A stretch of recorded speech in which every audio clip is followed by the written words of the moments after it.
Joan, Teviot Community Board. It's welcome. Watching online, everyone here today. We will start with apologies. I have three.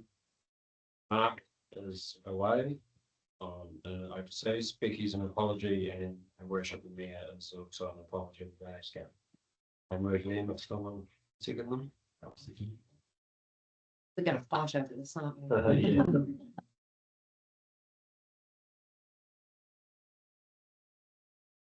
Just go straight into the top forum.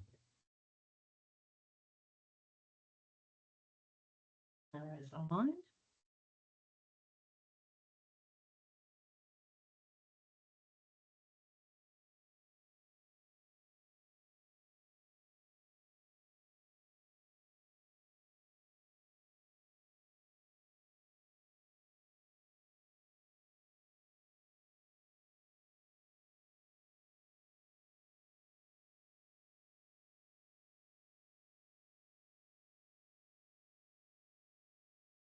Well, now.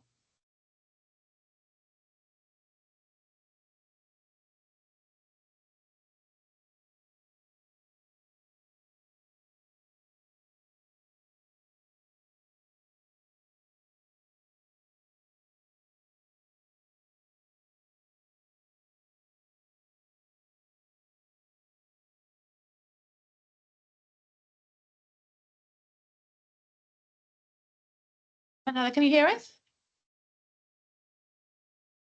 Yes, I can hear you. Wonderful.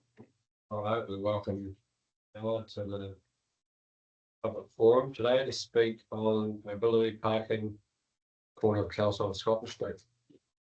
How would you like to put your camera on? I can. Yep. I'll do that. Good morning, everyone. Thank you for welcoming me into the space this morning. Hi, Pernilla. Hello. So I would just like to say, dear community board, thank you for allowing me this opportunity to speak today. My name is Pernilla Landström. I have called Teviot Valley my home for the past 16 years. I have observed in the past year the lack of handicap parking by Fresh Choice Supermarket in Roxburgh. So my proposal is to have 2 handicap parking on the corner of Kelso Street and Scotland Street. So for those who don't have to think about how far they have to walk into the supermarket, they probably haven't even thought about this.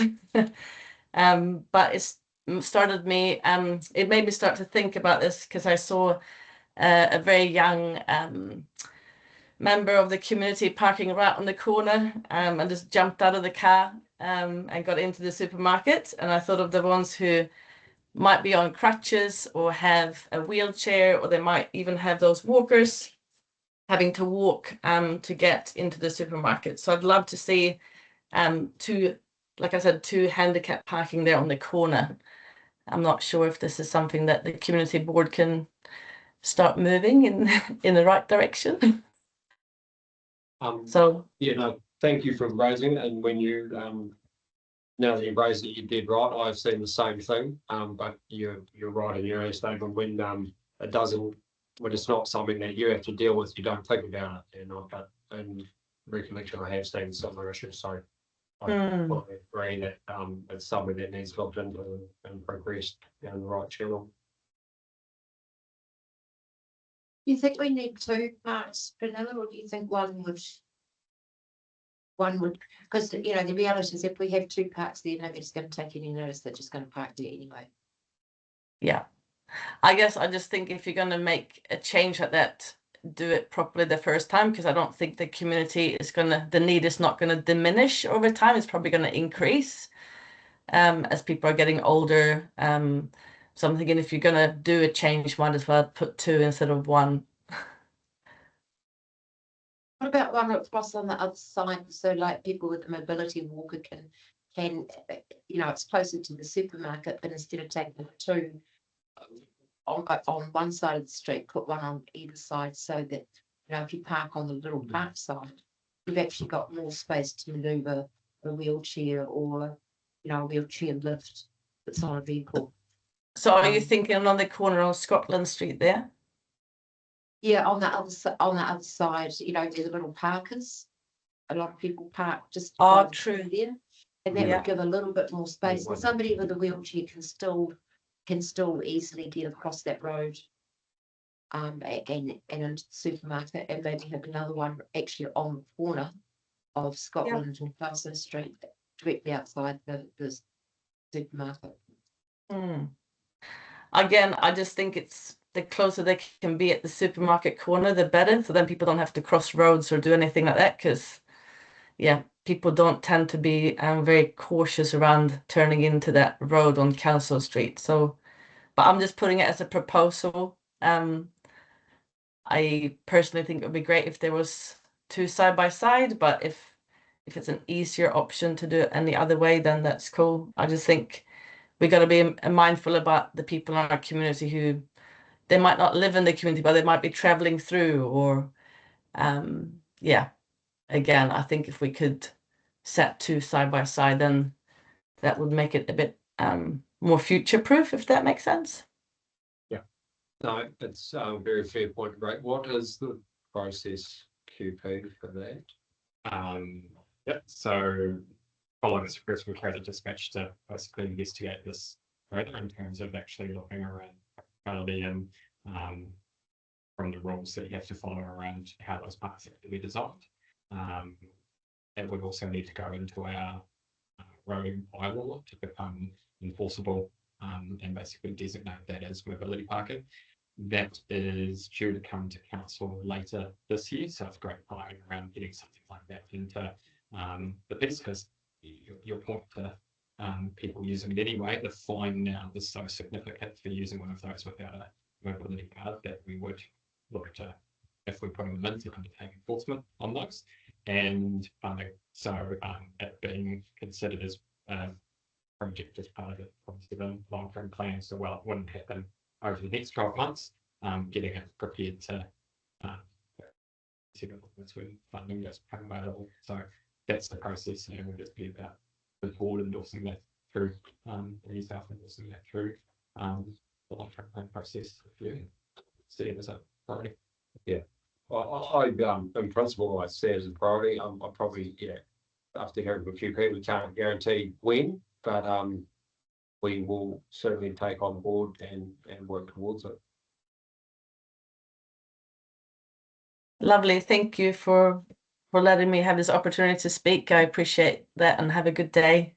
I look forward to seeing the parking in the future. Yeah, thank you. Right, thank you very much. All right. Thank you very much. Righto, move on to confirmation of the minutes from the April 23 meeting. Taken as lead, And there's a couple of, and there's a couple of amendments in the members' report. Otherwise, David Mover, if they're true and accurate. And Jim seconded it. All in favour, aye. Confirmation minutes, right. Just remind everyone of the declarations of interest, if anything, if we're conflicted on today, please have, or going to keep them up to date, now and into the future. We will move to item 26.4.2, grant budget recommendation for long-term planning 26-27, and we welcome Becca. So this paper is to set with our grants budget for the 27-37 long-term plan. In the paper, staff have recommended $6,000 for the community grants pot and $2,000 for the events and promotions. Board will recall that it's been paying grants from its grants reserve pot, and bringing that down because it had built up over previous years, and that's the consequence of having too big a grant budget.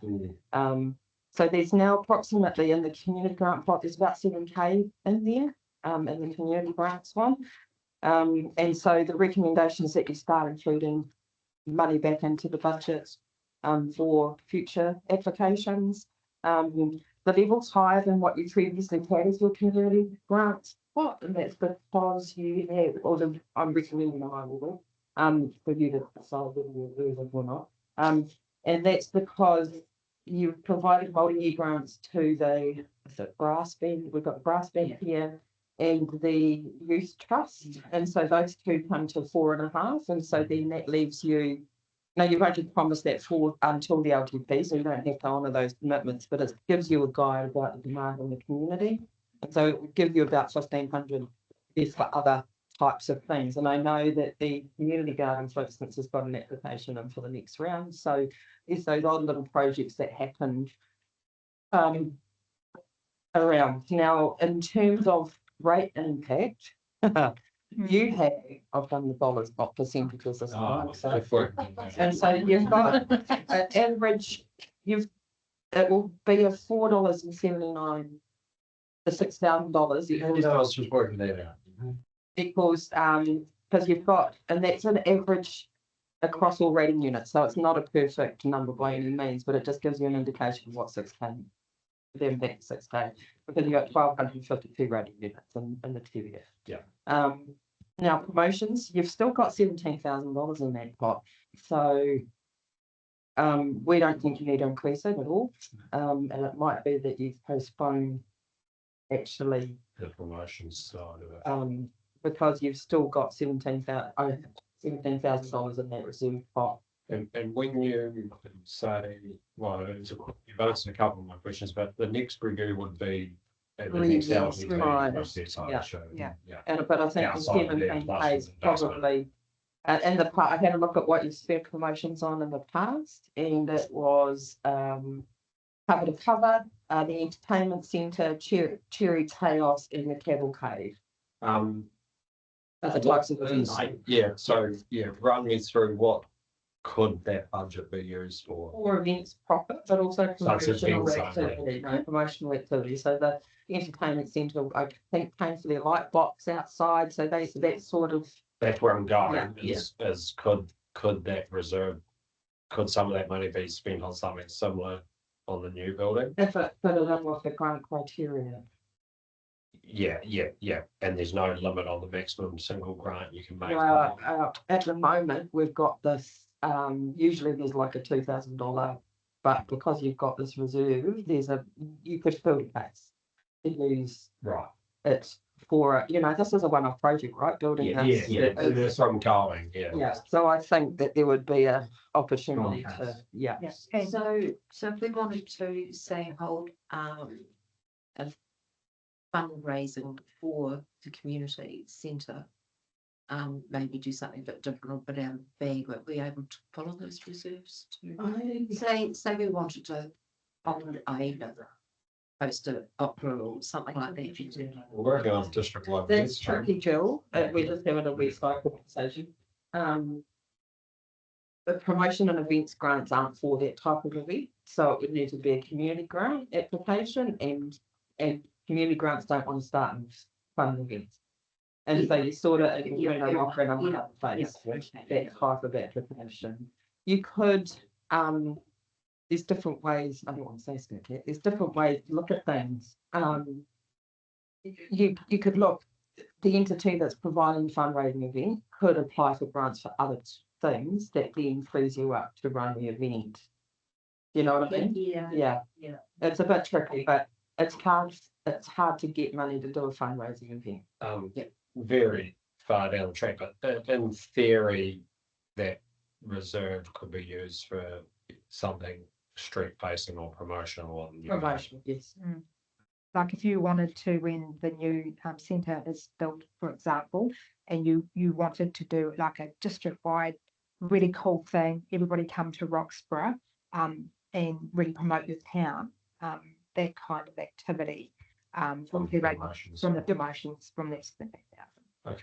There's like a big opening gala thing potentially, depending on where the sport goes with thinking on. And like you previously have funded the signage up front through that fund. That's what I was sort of saying, signage or lights. So, okay, cool. I mean, I'm of the mind after hearing that we picked her with Rebecca's recommendation of 2,000 for the promotions and events fund, and the mindset that if the reserve could potentially be put towards a one-off. Yeah. So I didn't factor in the two on my. Yeah, well, it can be determined down, but I Yeah. don't think we will end up in a situation in 2 or 3 years' time when we're looking for a home for that money, if you know what I mean. I think we have something quite big and one-off Yeah. that, Yeah. after hearing this, we can justify in making a, if the future community board wanted to like this too. And in 3 years' time, if for whatever reason that 17,000 wasn't used, you had other funding, you could then at that, of course, we did this every 3 years. At that point, you would go, actually, we've got quite a pot here. We don't want to further the next 3 years fund, take more money from Teviot ratepayers. We're happy with it. So in 3 years' time, you can look at it all. So back to the community grants, what's like, so 6,000 would cover an average year of community. Absolutely, Yeah. yeah. So you've got, so this last one you had the brass band, because the museum's out now. Yeah. So you had the brass band, you had the one off 5,000 for the, on the rocks. Yeah. So there's still a little bit in that. I think you still should have a little bit in the reserve. Same thing, if we So end up go- not spending enough, yeah. it can be reviewed in 3 years. Yeah. Yeah. Just before, I think it was the previous mayor's last meeting here, he sort of said that there may be a change coming to the grant system. Sorry, who was that? Logan, and he said that there could be possibly a change coming to the grant system whether it's not going to operate like it is now. Any update on any of that? We did a review of the grants policy, which has already been done. It came around the community board, so we gave feedback on that and signed off by council in 2025. Yeah, well. Yep. So we're currently Yeah. under a new policy, but it's not fundamentally changed significantly. Oh, okay. Yeah, I was just, that's just always a little comment that's sort of stuck with me, and I'm wondering if you were changing. The only other change that might be afoot, which would be a benefit, with our financial reserves. Currently, what happens, Rebecca, if you dip in, we've got a full section for this board for your LTP, but the normal process for any board going into reserves, because it impacts overall debt rating, council can approve that, is then we have to seek council's approval. But we're talking such small numbers. What we're going to propose is that essentially the boards with those particularly grants reserves is that you've got full discretion over your reserves. Yeah, so delegate. So that's where Paul and I are keen, so we're working on that. Paul's working on that, reserves, financial reserves policy at the moment. Obviously, big ticket items, you know, if you have $1,000, different story, but, you know, 17,000, we're not having that 6,000, so, yeah. Yeah. So you think if you include the $2,000, then the rating impact's $6.30. I had, yeah. And so do you think we want to add to the 17 in this 3 years? I'm of the mindset to accept your recommendations, yes. So if anyone has a contrary. No, I was just wondering though, with the rebuild, you know, will we need a little bit more in that sort of reserve, you know, to use it as a bit of a buffer? in I don't think you can, you can't go down and rate for this with the mindset of using it for something different. Yeah, You can't. okay. Well, So, you can't overrate. That's Yeah. fine, I'll go with your recommendation. And it is, and grant funding is tricky, because we don't know what the community are anticipating, but you know that this is the sort of spend that's been happening over the last year. No, I think it's fair. It's adjusted for inflation, and if it isn't right, then we change it in 3 years, or someone else changes it in 3 years. So I'm happy to move recommendations through C. All those in favour? Right, thank you, Rebecca. Bring us to 26.4.3. And van disposal, so the extra hearing at the table. First of all, I thank you for this. This is a very thorough report with lots of options, and I can tell there's been a bit of work going into it, so I appreciate that. I think the report is read. And following a request from concerned residents on Teviot Street, we investigated alternate locations for the dump station, if I may call it that, and obviously we needed to look at specific sites, create a list of criteria for selection of a suitable site, such as council-owned land. You don't want to go and purchase property, and also proximity to water and wastewater services. And so we've identified, I think it's about 5 sites across the Teviot Valley, and then apply a costing based on those locations, etc. Costs range between 135,000 to almost 900,000. The most suitable location, I would agree, is the one close to the wastewater treatment plant, but it's limited in the sense that we don't have water services there, and we do need public water supply connection as well, because people not only dump wastewater, they also fill their freshwater tanks. Yeah, so I have a question around that. Yeah. I assume in your assumption that that has to be potable Yes. water. Yeah. So you can't. No. So what's stopping saying dump at one place and move on? So like that's one more water we got from a place in town, say like Rob's Garage. Yes. But having the actual sewage somewhere else, because is there a need to have a dump and refill in the same place? Typically, they are located within the same place. We look at the NZMA guidance, and we typically have a freshwater connection as well as a wastewater. Can we be non-different? I suppose we can, but we can do anything, but we transfer congestion from one site to another site. If we have a water connection, for instance, at Rob's Garage, our garage might be congested because That's true, but there's a lot of space at the back. I'm just thinking of somewhere that's got a good draw off, and you can just get, rock up, get your fresh water, but take sewage out of town. no, and Well, why can't you fit the current site for fresh water and make a new site at the wastewater dumps for the disposal, I suppose, but then. there's still going to be costs. Yes, I know. Associated with it, because we still have about 200 meters of wastewater pipe to connect to the wastewater treatment plant, as well as creating a. At very least at the site. Yes, well, that was probably an easier, Yeah. So there's costs involved, and that's the crux of it, is the community willing to pay for relocation of an existing site? I guess it's been there for a while, but the problem's probably a reflection on the town becoming a holiday and tourist destination that's more popular in the last decade. We've got dump stations in Ranfurly, we've got in Cromwell, Alexandra, and Roxburgh. The one in Ranfurly is in the center of town. Yeah. There's a house 50 meters from it. There's a business 80 meters from it. No complaints. Yeah. So The concerns are real, and if I lived on Teviot Street, I'd probably be at the same mindset. Because it is a pretty prominent site there, and look, I agree with a lot of your report that a lot of the options cost money, and most of the options you're really only shifting the problem to somewhere else. exactly.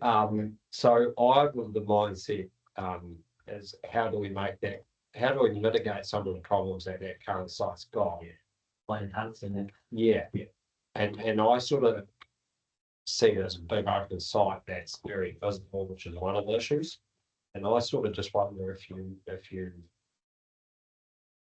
there's some sort of screening ability and a one way in, one way out entrance, because it's quite wide and open and you drive on one way and come out the other. But if you could have one half blocked off and it was an in round the back out and then back out the same way, would visually appease the situation.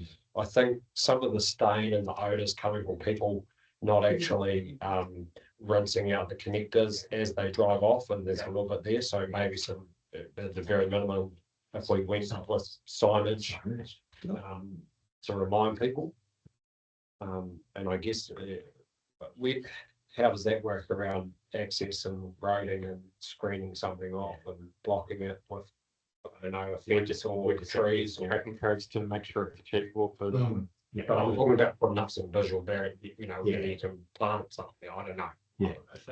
I think I'm just concerned that visual or erecting something will actually limit the ability to suitably maneuver large rigs into position. And yeah. Some of those vans are very big now. They are those- quite big and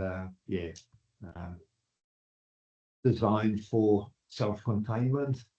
So yeah, I'm not too sure whether that will be achievable within that site. Following the community board meeting last year where the request was made, I spoke to the lady that was the spokesperson, and they live at 7 Teviot Street, which has the access way to go this hill. Yeah. And the main concern that I picked up from the verbal communication was the fact that their access is being blocked by during times of congestion. And hence the suggestion or the proposal that you create a non-parking zone area. And some soft crumble strips or something like that to designate that. That's where you've got to parking inside when you're going in and out of that roadway. That's or right. your dump site. That's right. What can you do around the smell? Smell, I've used the facility, I've been past the facility, I've never noticed the smell. Right. And I think it's probably just at certain occasions, depending on the people that's using it, that there might be a smell associated with it. But they typically, a dump station doesn't, so it shouldn't smell. Most of the neighbours there, many of them, they don't like the smell of it. And even if it's only occasional, it's still a really nice smell to put up with. There's also the like at 70 at the street, there's people use their rubbish bins, their wheelie bins, they dump their rubbish there, it's actually a real pain in the ass having that thing right at the end of the driveway. Is there I'm not diminishing anyone's Is complaints or, Is there adequate rubbish facilities there now? No. No, they just dump them all in their bin.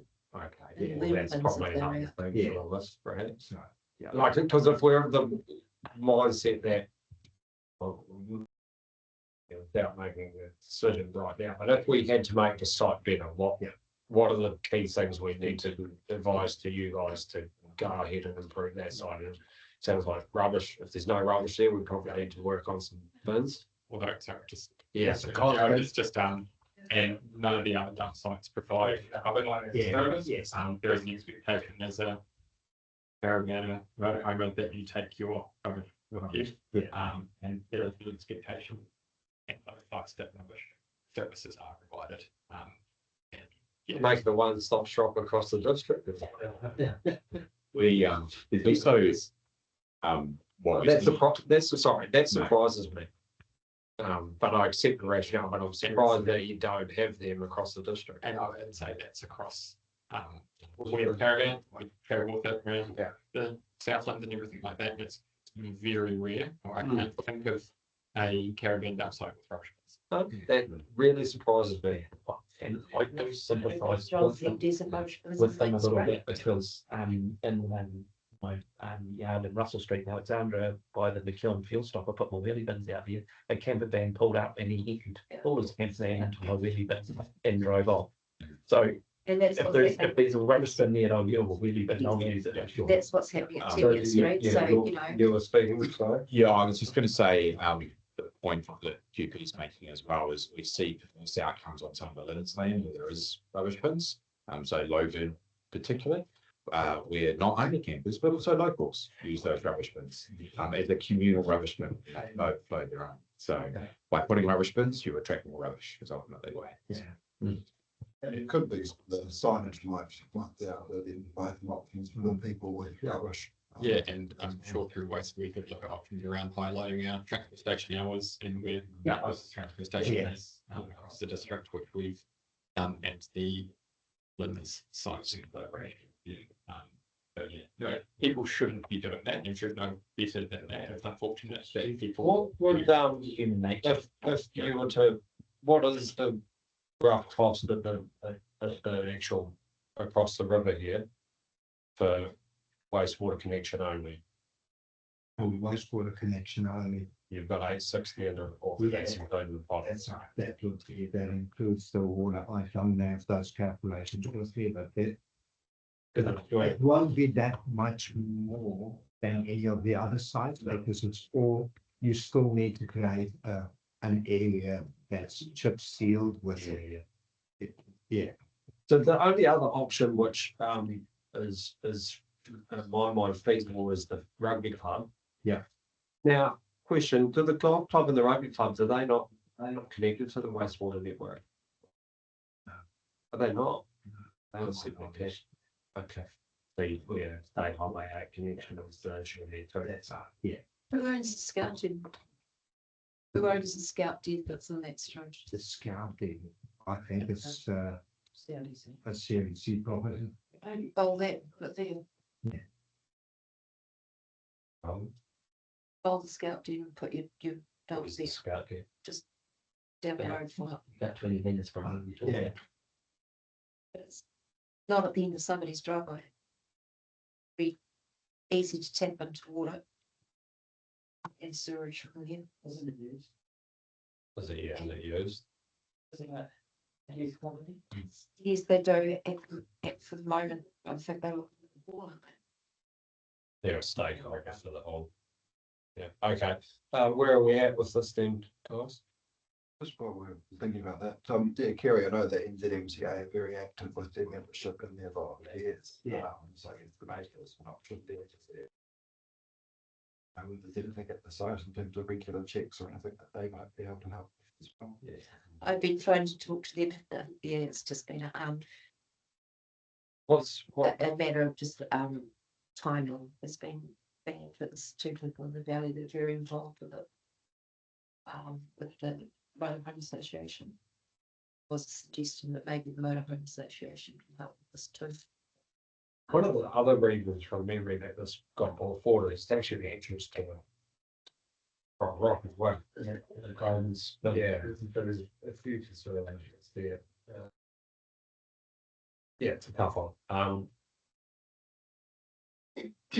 What are you guys, where are you at with that? I'd like to see it moved, actually. I'd like to see it taken down that little suburban street and I don't think it's a good street for camper vans.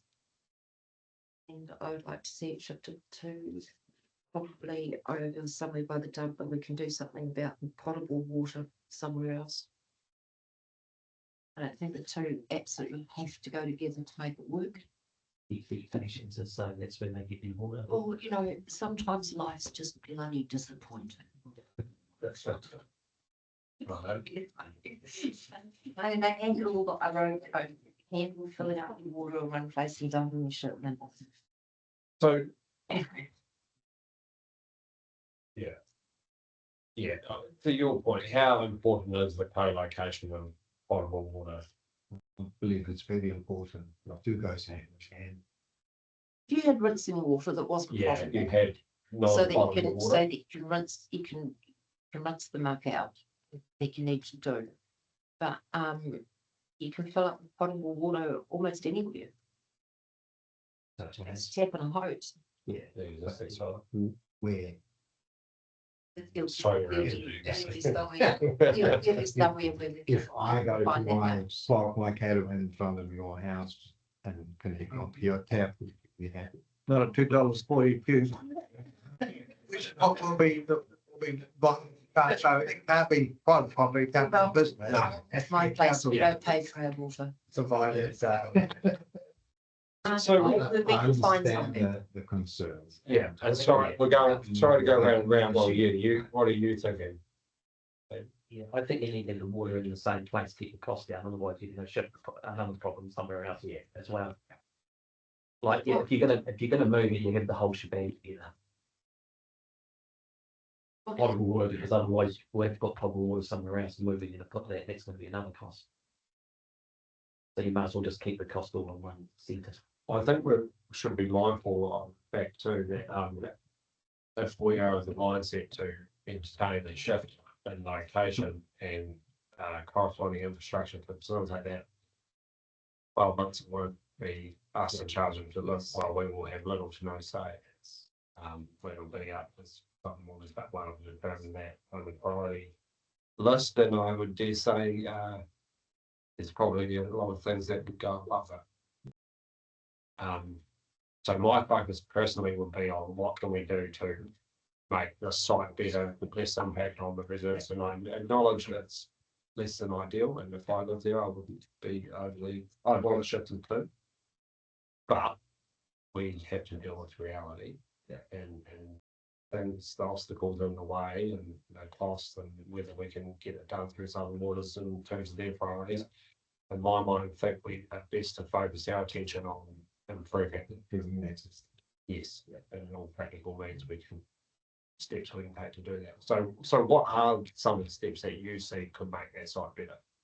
The parking zone. Yeah. Having a clearly demarcated area that camper vans are not supposed to park. I think that will demonstrate that we're not taking these concerns lightly, that we're doing something.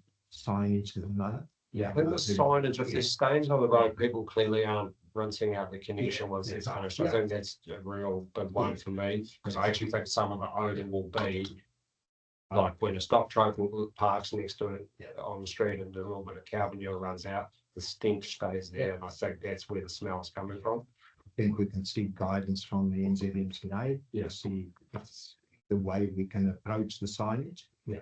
And then the other part is basically maybe, like we suggest, doing a counter to see what the actual use is and what those busy periods are like, and then maybe look at maybe regular site visits during those peak periods to ensure. Yeah, so that was a everything question I had. What do we do at the moment in terms of inspection and we monitoring? probably only visit it at a time of a complaint.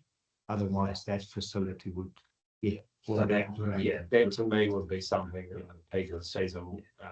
We need to determine the frequency where it's just a one side where it looks okay, no problem, go away, fix the problem. Yeah. Are you, you're making notes on all these things.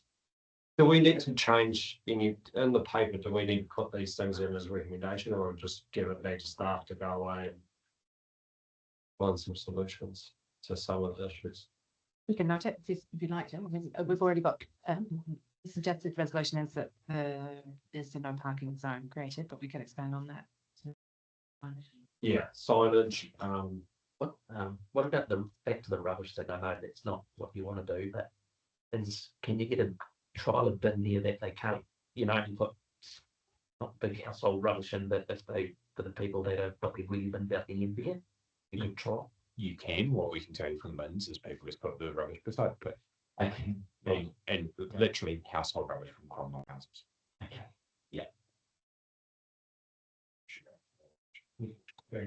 No, was this a suggestion? It's a fair suggestion. Yeah. You would think normal human nature should, but people don't. Yeah, the worst thing with the whole rubbish bin thing has been the rubbish bin police suddenly catch stuff that's been put into the bin that they haven't put into the bin, and then eventually they're going to end up copping a fine. So in this record, well, and I hear you, and I sympathise with where you come from, with where these people are, what they're faced with. But I think in reality, I think the recommended option, retaining the existing facility, creating no parking space, the one I'll put forward is and move that that's the option, but we add some mitigation steps. Do we want to put them in the resolution, or have you noted them down? I think the option providing to Sarah. For today, I mean, we need, yeah. Yeah, okay. Yeah. Direct staff or our staff to improve the signage around.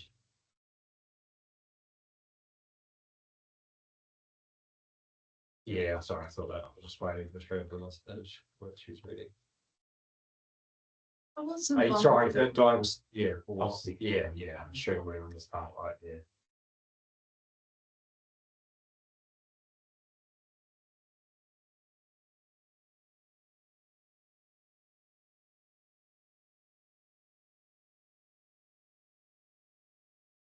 Additional signage and a repeat inspection program to match the demand of the site be investigated or developed.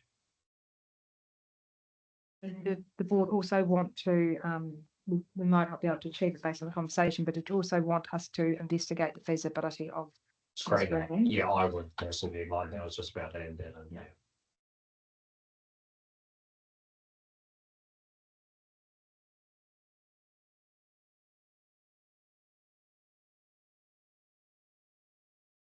These sewer ducts, long as it's specialised, you know, do they look on pumps? I've got no idea how these things work, haven't really used one. So do they rely on pumps through the out, or is it?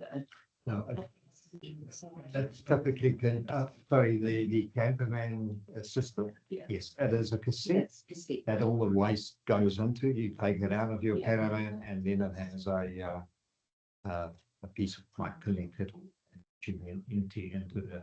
So there's no sophisticated machinery or anything No, like that? why is it so expensive?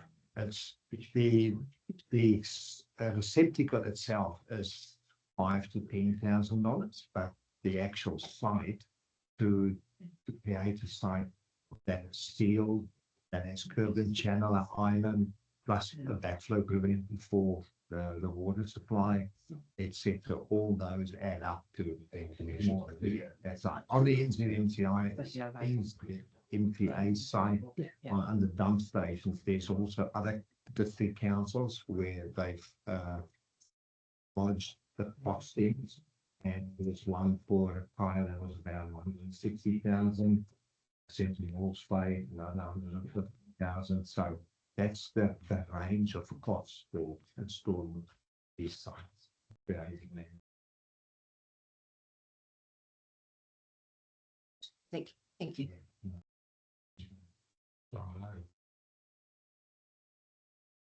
So the recommendation that the community board would freeze the caravan disposal facility be retained with the following mitigation: no parking zone be created. Let's get this feasibility of screening and planting. Do we need to say what for? Or is it pretty obvious what the screening and planting is for? Well, a lot of Brioni's. Screening and planting to mitigate the visual impact on the site.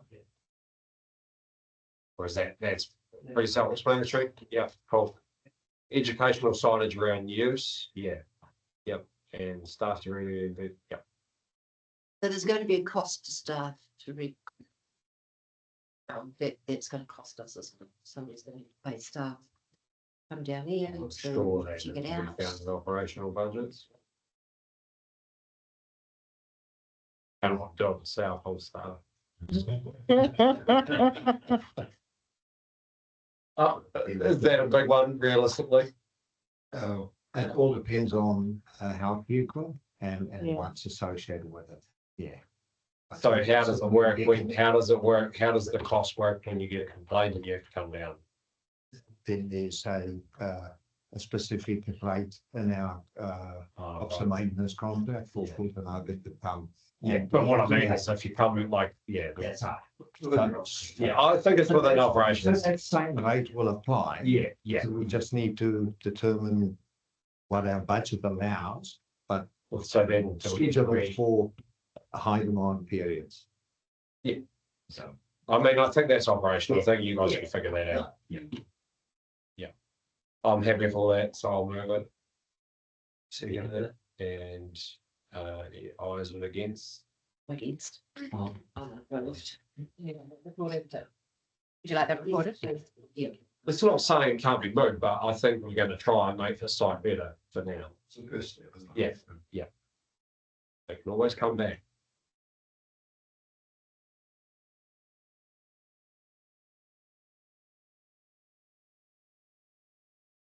It's a tough, and I do sympathise with the people that live next to it.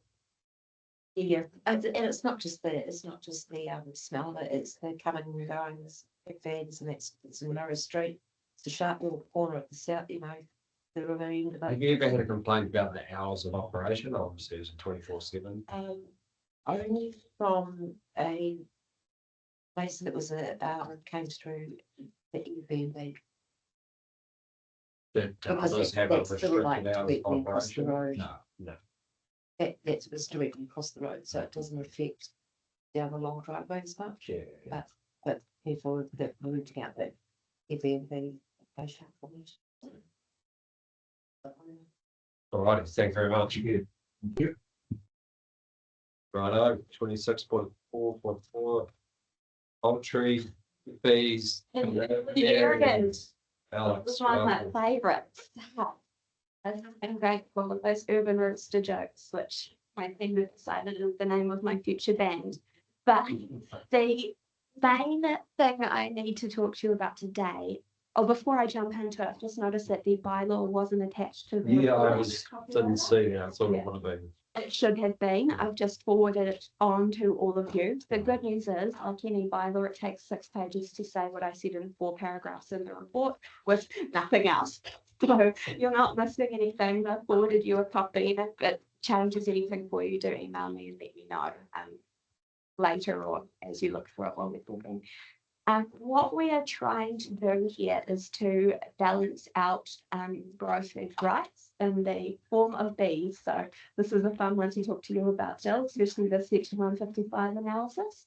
So what we've got is a situation where in some parts of Cromwell and Vincent, people have chickens and roosters in particular, and bees in the areas that have now had continual growth. We used to have a bylaw, the general bylaw, that prohibited bees and that did these things, but it has lapsed and it's been lapsed for quite some time. And what I need to do as I put this in to manage that situation is to make sure that we are not infringing on anybody's rights in other areas or prohibiting chickens and roosters in places where there's no issue to have them. So the main piece of feedback I need from you is, have I done that in the approach I've given you? The feedback from Vincent is to have a look at that lower urban area and those maps a bit more closely. So I can assure you we will do that.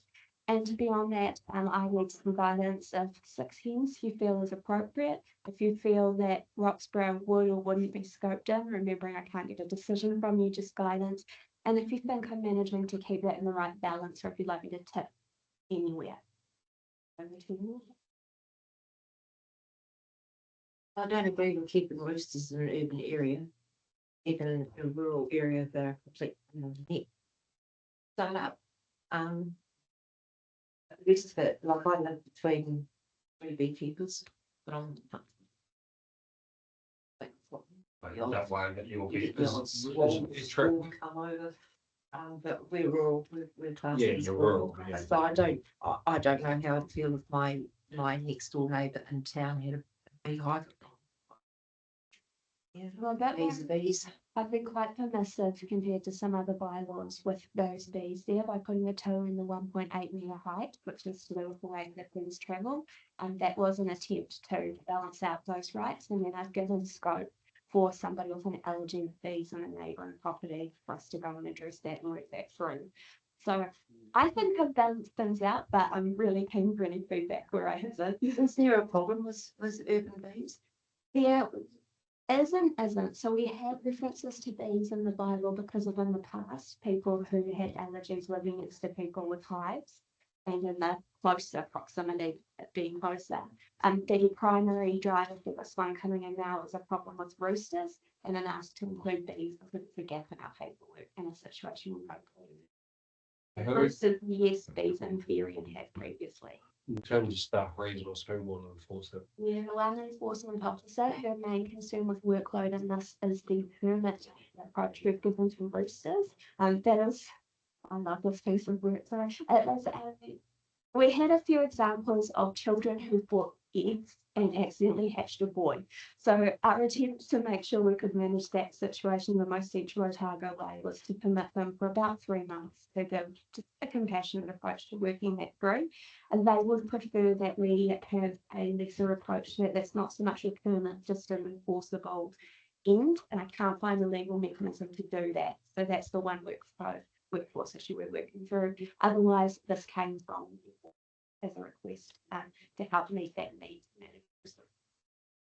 Does, how did you arrive at 6 hens? Is that pretty normal? It's standard? pretty arbitrary. Yeah. It's standing across most councils. It's the best guide I could find, and it's the main piece of advice I want from the community when it goes out for consultation. If 6 or up to 8 to 10 is the better range. So that is very much the piece of information we wanted from the community and yourselves if you have thoughts there. So is Rockville would be included? Yes. Yes, yeah. The more built up part. Yeah, yeah. So when you talk about roosters, and trust me, they're not my favourite animal in the world by any means, but if you talk about dead boys in specific hours, because there are things now that you can get to make sure the roosters don't crow. Yeah. And I do know that some people in urban areas do use them to quite success, and then they can take them off when everybody's. Would that be It looks like reasonable? I wouldn't under the. So if you bylaw. had, say if you had 3 roosters, but you made, the rooster collars, Yeah. and you use those. Not currently permissible under the bylaw. And the reason for that is because when I came across it and researched it, I couldn't find any other bylaws that had taken that approach. And a lot of the advice I was getting is that it wouldn't help sufficiently with the noise issues that they the solutions people came up with. It wasn't the collar, it was actually rooms for roosters and nighttime arrangements, different forms of lights, just weren't efficient in managing the issue, and that scoping out roosters from urban areas was most appropriate. But it is something I'll be prepared to look into if I got feedback from the residents. And We live both live rural, you're in town, so are you, You're in town. you happy? Yeah, That's fine. No, I think, Yeah, I think on face value with our reading, finally, a pretty good job of balancing out property rights of people who want to own these things without impeding on this sort of neighbours. So, Great. in principle, looks pretty good. Thank you very much. Do you ever hear the same? Somebody's got one.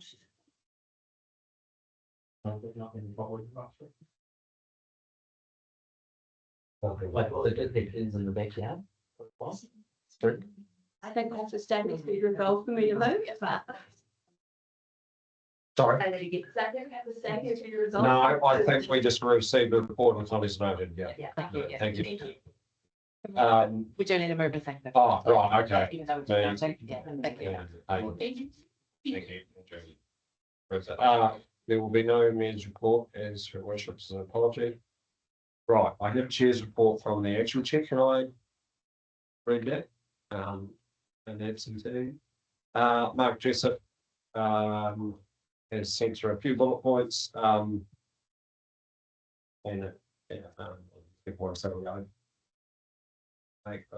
bullet points, it says not line. So chairman's report, discussion on amalgamation of how councils and how it affects the TVCB and Teviot Valley community is one bullet point. The next bullet point is Rockville Entertainment Centre upgrades and due progress.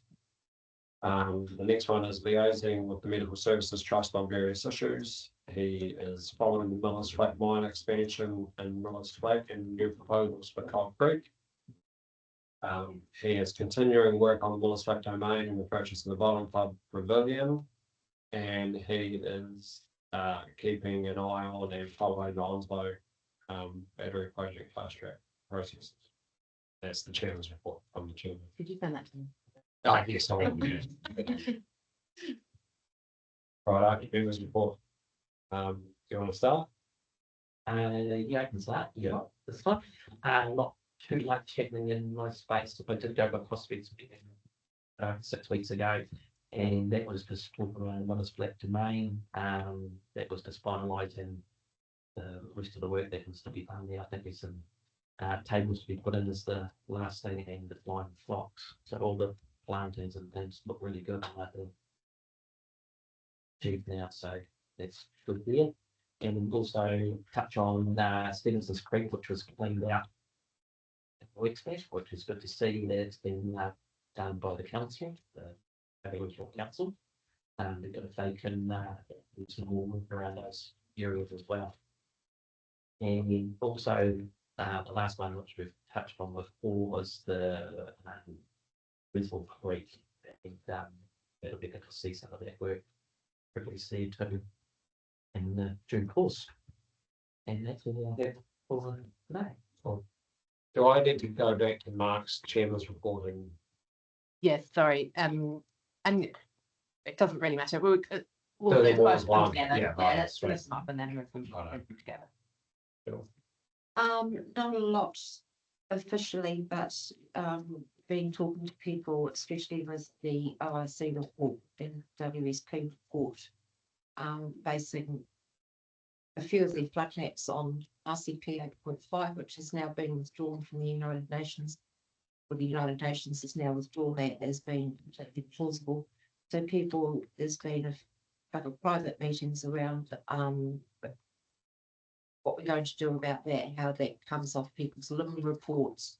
And I think there will be a group approach in council about that. And then in the near future, not just the CODC, but also the regional council. Because we'd like to get, now that RCP 8.5 has been officially moved, we'd like that on all flood zoning and insurances.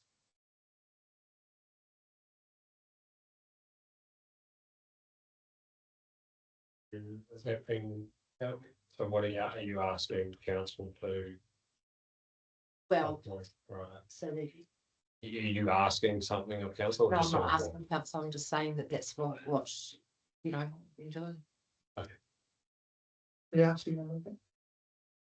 RCP 8.5. So the United Nations has now come out, but it was always implausible, but they've come out to say that then it's really implausible. And RCP 8.5 is used for some of our flood zoning. So, and we are going to get flooded again, but it won't be RCP 8.5, as it will be dirt sheets.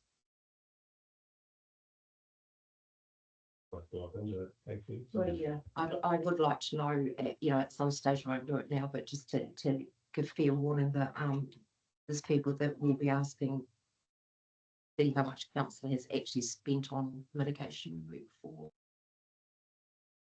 keeping these shoots clear, informed, slope. Thank you, Sean.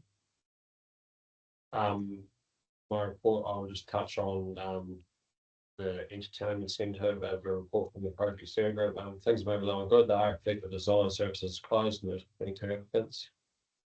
And the evaluation team has been very busy working to shortlist that to 4, and there will be presentations to staff, community board, and PSG members next Tuesday. At the site, there was a little bit of activity a fortnight ago with geotech work going on, just understanding the foundations that the building will go on. And then prior to that, on the 14th of May, the steering group with the steering group and staff held a town hall public meeting and just outlining the design pathway and the process work program for the rest of the year. We took general Q&As from the crowds. Largely report the sentiment was very positive, and although there's not much happening on the site, people can see that the project is progressing, which they find pleasing. Members report following on busy period of council since our last community board meeting. We have local government reforms is here, and it's something that the program reform is leading at a very, very high level. And they are consulting or have a short community feedback window until the 14th of this month, December, I believe. So any Otago is looking at this side. And I'll just stress that no decisions or any ideas have been made yet. So that's where that's at. Yesterday, council agreed to consultant 3 office and district-wide rates review. This is a pretty large piece of work that will affect everyone. And I just want to use this opportunity to be very clear. This isn't about charging more. This is just about a simpler, more transparent way of running the rating system. We agreed consultation items, and that will go out for consultation July, August. And I also brought this is not a referendum. Consultation will form part of our decision making, but it won't be a referendum. Locally, apple harvest is finished. By all accounts, it was on balance, not too bad. And the production for farmers in the valley is finished, and everyone's in pretty positive spirits with how markets are tracking, and it's good to see after a few years ago it was pretty tough. On the flip to that, it has been a tough season, a tough growing season since January. One of the driest years on record since January locally in the valley, and as a consequence, there's been quite a lot of livestock beneath the valley for winter grazing. But fortunately, people are in a good financial situation that they can afford to make those decisions. And as a result, Beacon New Zealand are holding a dinner in Willis Flats on the 26th of June to recognise the tough season. They've got a couple of speakers, Matt Chisholm's coming down, and Pete Young, which is a respected farm advisor, is coming out to share some tips for managing tough seasons. So it's open to anyone. It's free, I believe. So yeah, that's my members report. And I also acknowledge the work ORC have done on Stevenson's Creek. It's a great starting point, and I look forward to seeing more.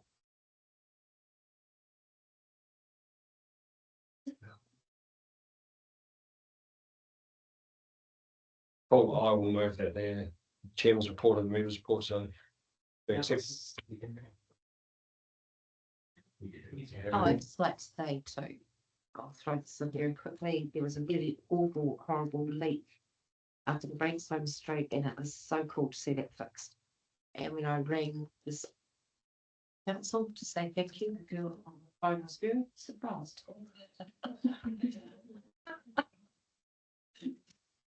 So, but it is really good to get those. 26.4.8 governance reports with a couple of updates. Who's going first? Becca Williams with the updated, soon to be released. Yes, very soon to be released. Marvelous, the illustrated Teviot Valley Community Plan. So it is all but done. If you can find the errors in here, there are about 10. Look, it's all but done. The graphic designer just finished earlier yesterday. I need to get my little final tweaks. It's things like swapping a photo over, making a couple of alignments. The table of contents isn't quite right. The numbers aren't lining up with the actual number. So very minor amendments, and then that is done. And so I just think it is looking, all the words are the same. So there's not a change in the words. It was fascinating through the meeting as you were talking today. I thought about a couple of things. I thought, first of all, the picture on pages 48, 49 is the ribbon cutting at the Villas Flat playground opening, and so that was pretty cool. That was an awesome day, and it's neat to see that photo in there with all those people who worked so hard on that project, and the kids in the foreground, and at the public forum when the woman was talking about the accessible parking, and that it's not going to be getting any less demand, and the population figures on page 25 indicating that the percentage of residents aged over 65 has gone from 24% in 2013 to 29% in 2023. And so that's absolutely growing trend of older people with those accessibility needs. And that's the beauty of a plan like this, is that you have that sort of data at your fingertips to advocate on behalf of the valley. And so I think it's looking awesome. It's been, the design process is not my forte. But I love being a part of it. But it's also when you're doing a plan like this for the whole valley, you've got to say too many rocks for photos, not enough electric photo. You know, you just got to make sure that you're fair. But everyone, right on this page. Yeah. One of the tiny little amendments is, in fact, being a cafe, noting and for instance, in Miller's Flat workshop, in the appendices, there wasn't a cafe at that time of the workshop that took place, but I just want to put a footnote in there to say that the workshop took place before that day. So it's tiny little things like that, just to ensure that everyone's okay.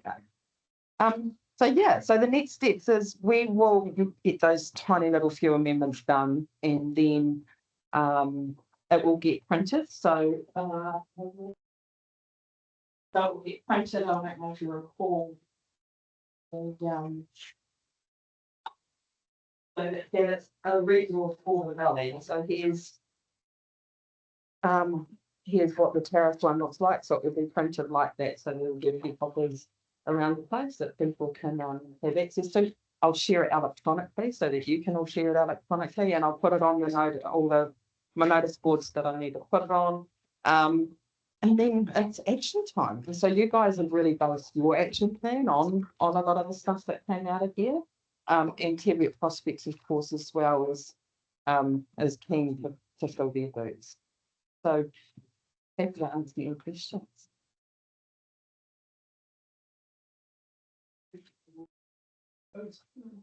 Whose responsibility is it to, and I know you're going to say it's everyone's, but to drive some of these actions that? Yeah, it is. Yeah. So it's, yeah, you guys have planned your sort of work program around this, because we were lucky enough that it was at a stage where it was useful for that. And Teviot Prospects, they were established as a community plan group. Yeah. No, it's great. I looked at the draft one a while back, and I read this one all day, but it's really good work, and I think there is important stuff in there that feeds into some of the projects that we're about to undertaking now. So Entrance, so yeah. I see. I spent a day doing that data, and that night Infometrics changed one of their methodologies, and all those numbers changed overnight, and so I had to go back and change it. But now I know that I and you'll see, you will notice, and it's not an error, is on page where's the data? That's probably GDP. GDP and that sort of thing. You'll note on page 25 it talks about 2013, 2018, 2023, and that's because that is census data. But on the next page, on page 26, it talks about 2025, and that's because that data is taken mainly from Info Council, where I had access to 2025 data. And so it's not a mistake that it's 23 on one page and 25 on the next. I've given you the most up-to-date data that I had at the time I did it. So I meant what I was saying. Thank you. How do they split out that? How do they get that data so specific to the Teviot Valley? Is it? Yeah, so I mean, council subscribes to Metrics, which is an economic consultancy based in Wellington. And then basically with our subscription, we said, hey, we want data split out like this. So we do have a district profile, and then we have profiles for each awards. And then sometimes they can go into greater detail where they call it it's a blue area, which is area 2, the population fortunate that is that 2 for the Teviot Valley is basically the Teviot Valley with the population.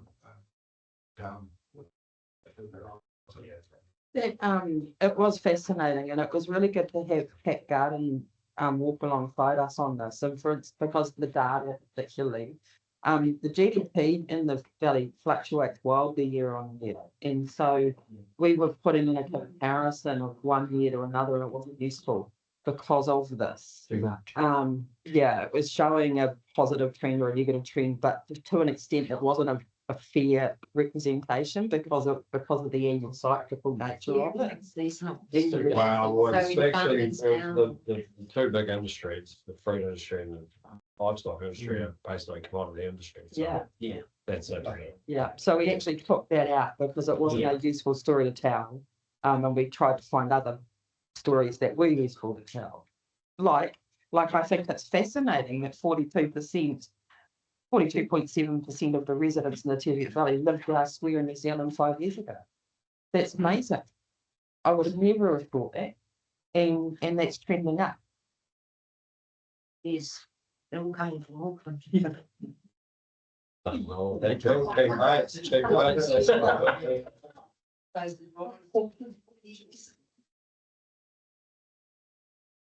awesome. Yes, no, that's- Marcus talking about some sort of launch event. We tried that in Paris. It wasn't a great hit, but a launch, you know, ta-da, here community, here's the plan.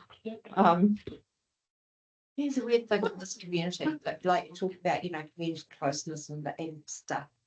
We're not really until shit hits the fan. But then we're really, really good. But you know, my kids went to school at Billis Flat.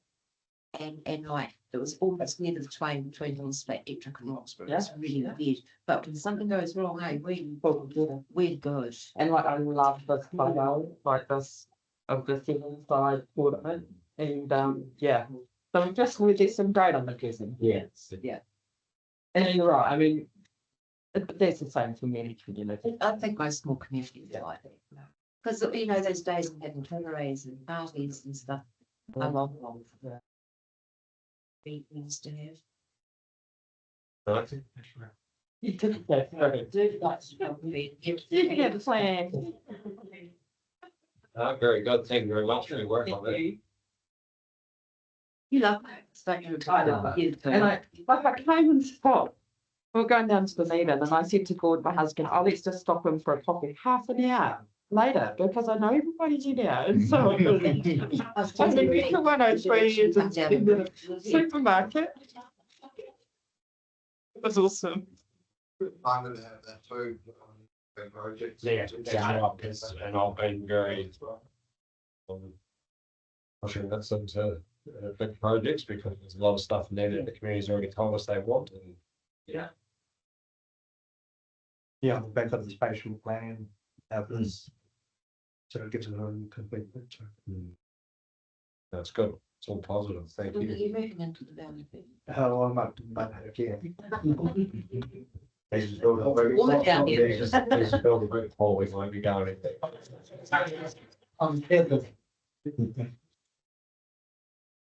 Hope you're not on transport. The own board. Some big popular, some say. I know, one other item here, and we didn't do the update that we have been doing on the, I'll just go back to the Teviot Valley project updates that, Mark likes to have, that we like to have, the gym one, we will just leaving, to the side now, because there's work involved in the entertainment centre, which, and then the other one that we didn't touch on was housing, because Bill is going to fill us in on what's happening at the district level. Sure, no worries. Yeah, maybe you know, so housing is a very interesting topic that has been bounced around the organisation for quite some time, and defining council's role in housing has been hard. What we can say is we own and manage 97 of the person's units. That's currently our role in housing. It's our own housing right now, but we can't ignore that we've got some real issues with housing across the district and across the wider region, and particularly within regional deals, we're looking to address some of those affordability challenges. So in the regional deal work program, as you will have seen in the proposal, there is things like a request for inclusionary zoning. There is requests for incentives for people to build on zoned land, or incentives to build or rent. There is the piece, and also looking to extend the information center beyond just the boundaries, which are primarily around Queenstown. And also the accommodation. So it's based on the affordability of the location, and it doesn't extend into that region. An index of affordability and passage. So. So, As I mentioned, rental relative to profit or house ownership cost relative to average income. give it the exact calculation, sorry, but it's one that we're well aware it doesn't meet the current value. I'm just interested. The affordability issues, we absolutely have affordability issues in our data today, right? So we know Cromwell and the Vincent boards have, if you compare against the national index, affordability challenges, not so much for Teviot and not so much for Aniota, but of course that's looking at a level. There will always be challenges within it. But if we look at the affordability issue, which is household income versus the Cromwell and Vincent are above the national average, obviously Queenstown one so above those. So much of the focus is going in those areas at the moment around affordability. But I want to make really clear, affordability issues in affordable housing is not community housing and it is not social housing. Those are other issues on the housing continuum. Yep. And so there are other parts in the community who are working on those other areas around social and community housing as well, which Rebecca has been tapped into some of that work as well. So that's been helpful to have helpful in there. We've had the Queenstown Community Housing Trust come speak to council in a recent workshop around what they do currently in the Queenstown Lakes District and what we could potentially look at doing if we were to ever follow that model. We can work alongside the Queenstown Housing Trust and how that may work. So I am due to take a paper once regional deals is finalised and we have a clearer position on our role. On the region's role in housing and what government is given or not, then I'll be taking account a paper to council's role in where the community housing trust may play a role. That's about where we're at. Yes, right. In short, there's stuff happening. There's a bit happening. Yeah. And, So how does the community housing trust work?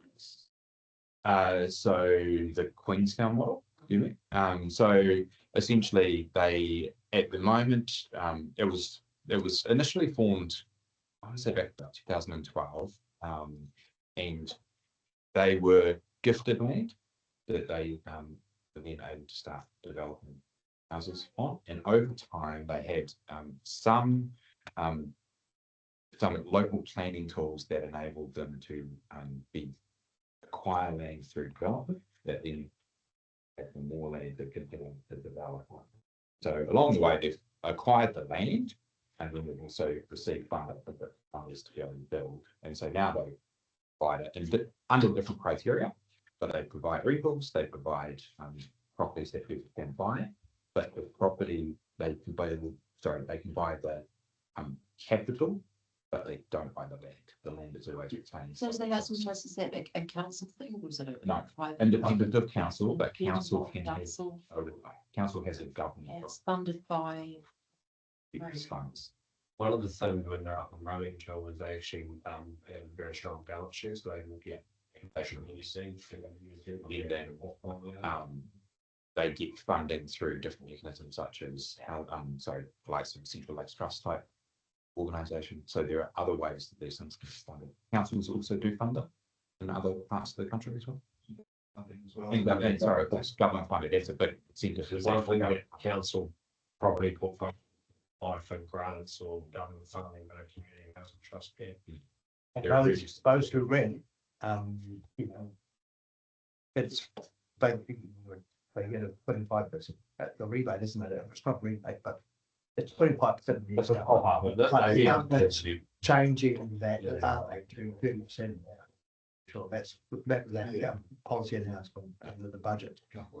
Yeah, but so they actually get a chip that can get that. We can't get that in our council. So for our elderly people and persons homes, we have to charge a rate that tries to cover the cost of the rent, but the chips can come in below that only because of the subsidisation of the government.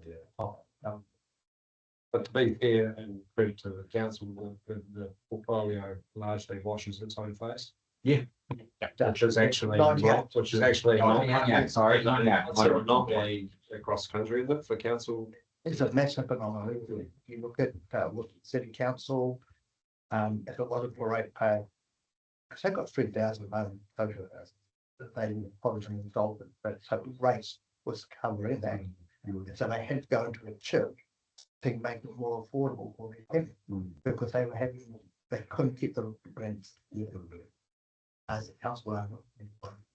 And Rebecca Ford spoke about the accommodation sort of spectrum as well. There's a neat diagram that just sort of talks about sort of availability, affordability, ownership, rental, emergency housing, things like that.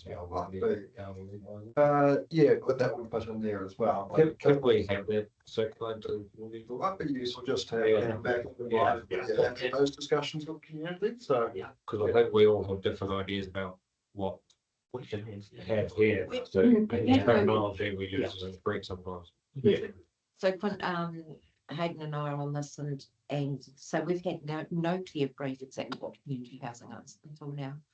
But we have been talking about it and I'll correct it in a minute. So I don't see council's role as doing anything more in community housing other than retail flats. And looking at councils in Britain that follow a relatively similar path to us, it is community housing and social housing that is driving them into serious problems. And Wow. that they just, and I'm worried that down the track, it's going to end up being the councils a really big expensive thing. But probably when it comes to housing and old people, it's probably the only real need that we've got going on the network. It's not even that huge a need, but it's the only thing that this valley needs to Well, seriously as look time at. goes on, is Yes. what that in this year. Well, when I was at Well, your it's farms different. Yes. in 1980, we had a Congress petition come in, and they were saying by the year 2000, Roxburgh was going to have the oldest residents of any place in New Zealand. So that was over 40 years ago. So that's still. I guess the takeaway for me is that.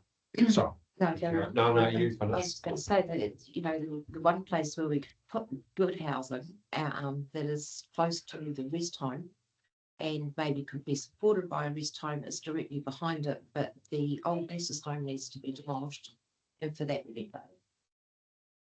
Right, we got some out of the mining royalties. Yeah. Because demolishing that rest home is not something that anybody in the community can afford to do. Yeah, so, yeah, just on that, I guess, yes, it's a project we've identified. I think we've loosely identified community housing, there's lots of different things. And it comes with, we probably need to be clearer on what we're talking about when we think about the project we want. But also we probably just might best sit on our heels for 6 months and see what, If more people die. or no, see what comes out of, Dylan's work. Yeah, and then the council conversation. And then revisit. And there's two portions in there too, like you say. Yeah. And I think we need to clearly define Yeah, when we that's- talk about that's- community housing, because I think we're on. different And we wavelengths. define which way we go. I'm part, as Dylan alluded to, I'm part of a community housing network out of the council social services now. And there's no one solution to housing. It's going to require many people doing many things. And so I don't think that the Teviot efforts need to rely on the current CODC efforts. CODC is only one small part of Yes, the yeah. big picture. Well, But also that housing continuum. And it's useful for you guys, and that came from that housing group on Alex, because it helps you think what do we actually need in this community. I think that's probably the biggest piece of work that you can achieve. Yeah, that's what I. Problem that needs solved. Yeah, identifying it, and then I guess I was conscious that we're not cutting across work that's underway in other areas. Yeah. I think, broadly speaking, obviously, council's got decisions to make coming up, but I would anticipate council's not going to play a massively open role building houses for anyone.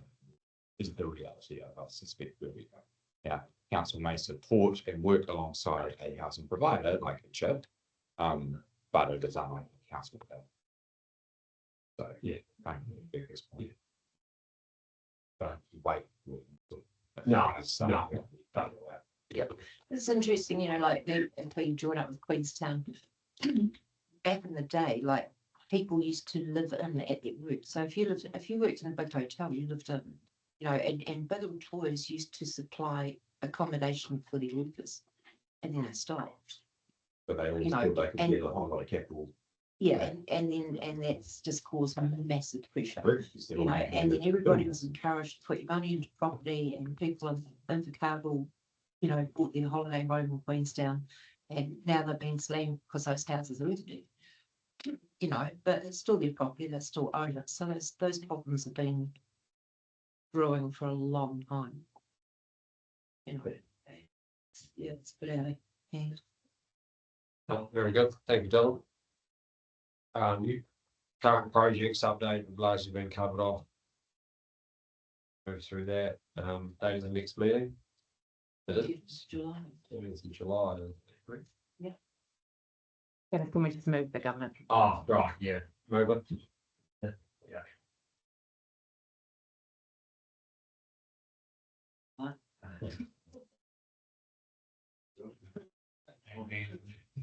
Next meeting, resolution to exclude the public for the reasons outlined.